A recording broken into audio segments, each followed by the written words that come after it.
Welcome to Getting to the Truth in This Art. I am your host, Rob Lee, and today's guest is a visual artist and musician, Jorge Santos, also known as Mosshead. Welcome to the podcast. Hi, Rob. Thanks for having me.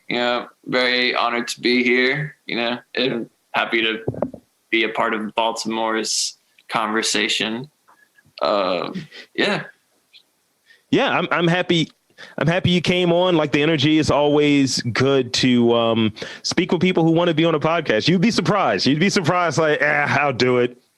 Oh, really? It's clout. Seriously, I've had a few people that'll get on and then they just disappear after the episode goes up. And it's like, why'd you even do that? Well, I've never been on a podcast, so this is a first. This is a first. Excited.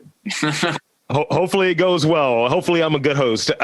So if we can get into it, some of these questions, because I want to talk about your background and you as a creative, you being in Baltimore. So real quick, I glazed over what your background is, but creatively, could you describe your work? Yeah. So I'm a psychedelic artist, really. Like, I do like illustration, but also balance it with painting. Recently, more like digital painting, graphic design, and I also like to incorporate that sort of style into my music. I'm a beat maker. Right now I've made like an EP with a friend of mine, local rapper Yoha. We made a EP called Retrograde, and that's been like a psychedelic kind of hip hop production. But I'm also doing other things with like my solo stuff at the moment. And I also like to DJ. So that's like an all encompassing thing of like what I like to do. I like to have like a dark psychedelic vibe to my stuff, you could say. I dig it. It's like an immersive kind of situation there where I think when you're fully dipped and you're fully into it, I think some of the great artists or the artists that have a vision, they just don't want to hit you in one place. They want to hit you in as many places as possible, whether it be, I used to look at it this way when I would go on dates and kind of still go on dates. It's like, I want to look good. I want to sound good. I want to smell good. I want to hit all of the senses possible. So I think creatively it's kind of a similar thing where if you hit the visual aspect, you hit the musical aspect, and I'm sure there's maybe other ones that I'm just like missing, but I think together makes a more whole presentation. Yeah, well, for me, visual art and music, music has always been a very visual thing for me because sure. I have synesthesia. I sight sound synesthesia, so I can like see. I've always been able to see sound through colors. Like a certain key will cause a certain color. Like A minor can be like a sky blue, or like G minor can be like a midnight blue, and like it goes on and on. Like each key can have its own thing, and it can vary it sometimes. And like when I came to Micah. When I moved to Baltimore and I attended Micah, like I learned how to like really like try to connect with that part of me to like really push for like new ways that I could express myself through like my use of color or the way I did line work. And a lot of the like the local scene here like was very inspirational to that. A lot of artists I would talk to also had like synesthesia as well. And it was really cool to talk about like what their color palettes were and other things like that. But I've always, I've never been able to see them as separate. And so then I learned like, I don't know, I think I might've been like 13 around the time I got into like Pink Floyd. I learned about Syd Barrett and like, he illustrated some of the, like he illustrated like the cover for like their first album and, music and art, so I was like, oh, that's what I want to do. So it's always been a connection there for me. I've never seen them as separate. So you said synesthesia. That sounds like a superpower. Like even the way you described it, it's like, oh, you just have a superpower. It's fine. It's fine. You're not the first person to say that exactly. That's great. So with that kind of combined, it kind of makes my second question seem a little silly, but I'll still ask it. As a visual artist and a musician, wasn't it important to combine those mediums or what have you? And does one kind of drive the other? And I think you answered that second part, but why is it important, do you feel, to combine the two mediums? Well, for me, like there's practical reasons as well as spiritual reasons, because for me, like I'd love to, like I haven't made like my own solo work in music yet, but I'd love to just make like album art or like little like comics that illustrate what's going on and like make like visual clips for songs. And so that's a practical aspect of it. But like spiritually, it's just like drawing a line, just a simple line can like evoke a certain sense that feels like, the vibration of the pencil going like that like stimulates, like if it's not a color, it's like some kind of texture. So it's always just been the drive. It's hard to really describe, but like there's really no other way. Like I do balance it now because, if I burn out from one thing, I can always fall back on the other and just work on like different projects, like usually like a month or two apart. Like I'll switch between mediums. That's legit because I think when you're in that kind of space, and maybe you agree, maybe you don't, but like I apply it to I guess how the brain works. Maybe it's like I need this part of the brain to do these types of tasks or what have you, to create in this manner. And when I'm doing something else, I can't really rely on that side of the brain as much. I may need to use this other one, but they're usually not working in unison, and I need to kind of switch off on occasion just so I can just like turn it off. Because if you're always using that one side, let's say the side that's always being analytical or the side that's always being hyper creative, you run out, you need to refuel it. Definitely. And like I also have like a very, very short attention span, I will say. Like and I know like probably like, having phones all the time makes it worse, but like I've always just been like just very like I just could not focus for a while. I needed learning after school. I'll say I'm very long-winded, so I'll make my question short. No, that's fine. Like if you're asking me something, I can focus. I just mean like if it's just the environment, if it's not presented to me directly, like, I like lose focus pretty quickly. No, I dig it because it's like I usually think this is terrible, but I usually think what a person is saying. It's like I know what they're saying, I know what they're getting at, and I just like, so this is what you mean before they even finish it. So maybe I have a version of it of like, nah, I'm not gonna listen to the rest of it. I'm kind of bored, but this is what you're saying.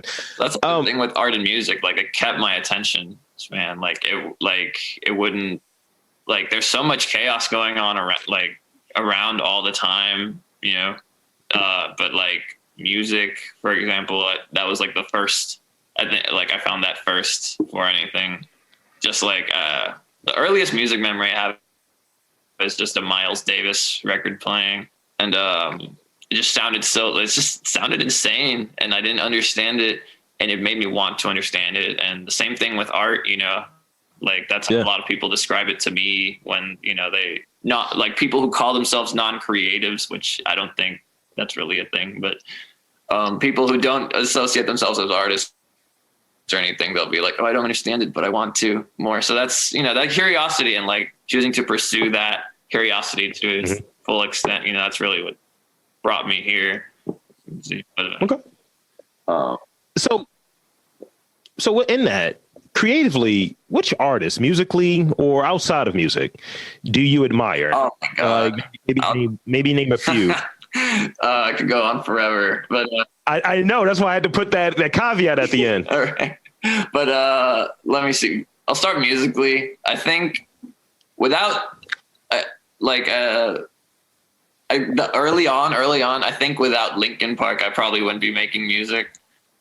I think like Hybrid Theory was like crazy for me, and like Flying Lotus is one of my biggest inspirations. So Bats, but I grew up as like a punk rock kid. Like you wouldn't be able to tell from my music, maybe. But, I could tell from your picture though. I got that vibe off of you. I was like, all right. But I was really into Sonic Youth and like Nirvana growing up, and like that sort of like not being able to like having like the courage to, or the attitude to not want to be like boxed in, or like DIY stuff really fascinated me. And then I didn't really get into hip hop till like 2018, really. It's like super late. Oh, wow. But like think like Kid Cudi was like a big like intro for it. Like it was like smooth enough to like, because sometimes it was just like rhymes over beats, but now I understand like, you know, the diversity behind it now. Like, you know, we're in a super like Renaissance era of like rap and hip hop right now. And so there's like, so now I find constant like inspiration there. Like Chester Watson, my favorite rapper, is always, you know, like putting stuff out and very influential. Also my friends here in the scene, also JPEG Mafia would be like one of the biggest influences, local, you know, local hero here. But I got to meet him once and it was very inspiring because like he's just so like DIY. He does it all himself. And like that's like what I want to like, that's a vibe I want to like give out to people, because you can do it yourself, you know. Yeah, I mean, I think a lot of times when you're doing that, there are challenges, and then there are challenges, and then there are accolades, roses, if you will, to be obtained. So I read that you're focusing more on the live elements, such as live painting and live music. So that's more improvisational. Is it challenging to work live, or do you just embrace it? It's like, yeah, I could just create. Well, it would have been, but like since high school, I was like, yeah, I was like in music class, we would like learn how to jam with other people. That was like the first thing, you know, to do. So like working with, you know, you don't know what's going to happen, but you have to like work with it. And I used to be in a band back in college called Slow Chasm. We played like some psychedelic punk type stuff. Sometimes like we would have a few shows like when we weren't dealing with school. And but it was a lot of our shows, like we barely practiced, honestly, as a band. Like we barely practiced, but like we would honestly kind of nail it because we were very in sync, but we were both ready to like, we both had like that improvisation background. And applying that to like live painting or DJing, you know, a lot of my sets, I haven't like DJ'd much around the city, but I'm excited to do that after this pandemic. But like the shows I have gotten to do, like they were pretty much improvised, and I like to, you know, switch genres on the fly and stuff. Like it keeps people excited. Like I like keeping people on edge. I feel like that's why like with beat making and guitar, like incorporating guitar into beat making, there's like this live aspect to it rather than like being there and just sitting with buttons or something. Like there's just so much I want to do, like engaging with the audience, because in the end, like the audience is really the show, you know. It's about like what you want them to feel, and without the audience there is no show. There's a show for you, but you can do that anywhere. That's legit. Like, I think I keyed in on, you mentioned earlier, like one of the it was a Miles Davis reference you made earlier, and I thought like, okay, you're a music appreciator, because that's like jazz. You've mentioned the psychedelic stuff, you mentioned hip hop, and now it makes sense in terms of having to just jam with like other musicians. That's a jazz thing. That's an element in jazz and like other like live music. But definitely, as I'm going into my odyssey of appreciating jazz more, it's definitely just the improvisational. Like I like Charles Mingus, so you get that improv work that's there. So definitely I appreciate that. So Red, you mentioned earlier, actually, you dropped your first musical project now last year at this point. Describe how your work has changed. As you mentioned, like the DJ sets aren't really happening because of the pandemic or what have you. Would you consider maybe live streaming some stuff? I mean, I know the audience isn't quite there in that same way, but how has it changed for you? I did like a Zoom DJ set once. DJ Zoom, hell yeah. But it was weird because like there was like, when I would try to beat match and mix these two songs together, whenever I would, you know, make them in sync, like at the same time, there was like a lag on the Zoom. So I would have to do it like, and when I figured out how to do it, I would have to do it like a second before the actual time. And it worked at the end, but like, it was strange. I do want to get into like maybe like Twitch DJing. Yeah, Twitch it. I can't really keep those after, but if people are there for the live stream, I'd like be happy to do it. Or I'm thinking of doing it on Facebook too. Facebook. I can almost imagine. Sorry, what? I can almost imagine the call and response like during like a Zoom DJ set, like, yeah, put your hands up, Yeah. and it's just a bunch of emojis. Yeah, like that's definitely something I want to get like back into, because DJing, like it's just really fun and quick for me. Like I was such a music, like I was that guy, like before I could DJ, I was just like that guy at the house party that was always like queuing songs on Spotify. And I was like, well, I might just DJ for real, since I'm such a control freak about it. That's funny. So like, So you've moved into Baltimore from San Juan, Puerto Rico, right? yeah, I came here for school. So what are your impressions of Baltimore? You've been here for what, about 8 years now? 8 years, yeah. It's crazy. It's been 8 years almost. I didn't really know anything about Baltimore when I got here. I just got like the best scholarship, like out of all the schools that I applied to.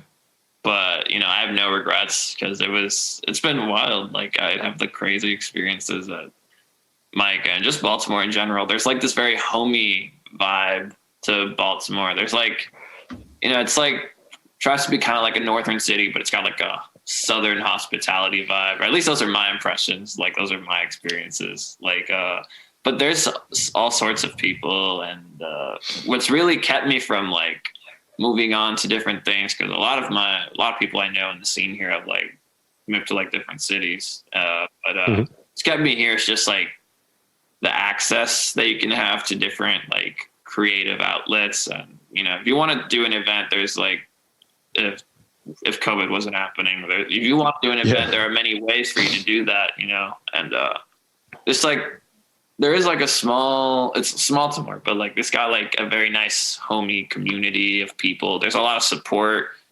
and like, it's not it doesn't try to be as exclusive as other cities in my experience, which I haven't been to that many other cities. I've never even like left the US per se, like US grounds, but like been to like, other places in the East Coast and West Coast. To me, it's just it's a great place for artists to begin as well. And like, I've been here for 8 years, but I really do feel like like it's my second year as like a listed artist, because I don't know, when I worked my full-time job, I didn't really create that much. I focused more on teaching myself music production. Baltimore is really what made me want to do electronic music. Like, had such a rich, like, the club scene here, and like they're just like a lot of like underground electronic geniuses that I see like around Maryland, really, and like really wanted me to like explore electronic music, because I grew up as like an analog hands-on musician. I guess that's where like the importance of live comes from that. But yeah, like I love Baltimore. I really do. And It makes sense. It makes sense. So how does the street art, 'cause I'm curious about that. How does the street art in Baltimore compare to maybe some of the art in San Juan? Yeah, San Juan is, Puerto Rico has like a very, very beautiful street art scene. We have this thing called Santurce is Ley. Santurce is Ley. Santurce is law. So there's like this place called Santurce, and like every year there's like this mural festival where like local and international street artists come to paint the entire like little town, like the entire area, just murals everywhere. And there's political stuff, there's surrealism. The color use is so vibrant. Then like there is a difference. Like I see it in Baltimore too, but like this entire like little town is just enthralled with murals, in a sense that like businesses like bars and restaurants will use like all this art like on their front door. As part of the interior design. It's so like interactive with the environment. I just want to see that like everywhere in the world, and and like, I wasn't really like, I wasn't like a very like social kid growing up. So like, I didn't like get to network with a lot of like street artists. I didn't really do much street art, but like, coming to Baltimore really like got me more into it. But whenever I would like go back to visit, I would always just go there and like talk to like some muralists and stuff, you know, compliment their work, because it's pretty mind blowing. Like I highly recommend you go if you're looking for like great murals. I'm looking for great murals and great food, and Puerto Rico's on the list. I get all that. Okay, that's all I need to know, because my PR people, y'all get it. So where do you get your, and we have a few questions left. Like, this is like the penultimate question. When do you get your best creative thoughts? Some people get them in the shower. Some people get them while drinking, while smoking. Who knows? But when and where do you get your best creative thoughts? It's interesting that you asked me that now, because like for like the longest time, years, I'm talking years, like when I was like in my teens, I had a huge creative block. I could only improvise, like jam music, but like creating art pieces that I felt comfortable with and like songs that I felt comfortable with, I just was too like critical about it. And so what really changed that was like community, but like in a way where like the community is always giving you like new resources, new artists to look at, like my friends here in the scene.